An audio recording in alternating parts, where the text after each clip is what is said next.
नवी मुंबईमधून आलेल्या एका वृत्तानं अक्षरशः नागरिकांच्या सुरक्षिततेवर प्रश्नचिन्ह उपस्थित केलंय।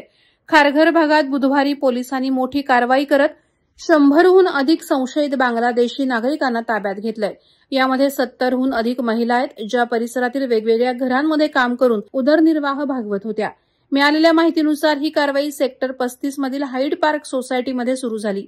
मोठ्या पोलीस दलासह आलेल्या पथकानं सोसायटीमधील प्रत्येक फ्लॅट आणि घराची कसून तपासणी केली। पकडलेल्यांपैकी बहुतेकांकडे आधार कार्ड असलं तरी त्यांच्याकडे पासपोर्ट, व्हिसा किंवा इतर कोणताही वैध दस्तावेज मिळाला नाही। ही सर्व आधार कार्ड्स बनावट किंवा चुकीच्या पद्धतीने बनवल्याचा पोलिसांचा संशय आहे। ताब्यात घेऊन या बांगलादेशींना तत्काळ खारघर पोलीस स्टेशनमध्ये नेण्यात आले। येथे त्यांची ओळख, वय तसंच ते भारतात कधी आणि कसे आले याबद्दल संपूर्ण चौकशी सुरू आहे।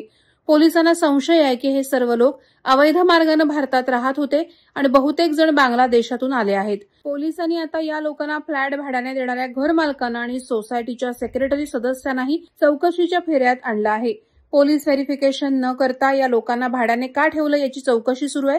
त्यांच्यावरही लवकरच कारवाई होण्याची शक्यता आहे।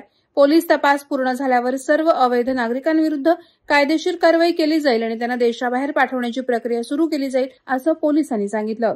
वादळवारा लाईव्हसाठी न्यूज ब्युरो, नवी मुंबई। नवी मुंबई व रायगड जिल्ह्यातील ताज्या बातम्या आणि घडामोडींसाठी सबस्क्राईब करा वादळवारा लाईव्ह चॅनल आणि दाबा बेल आयकॉन।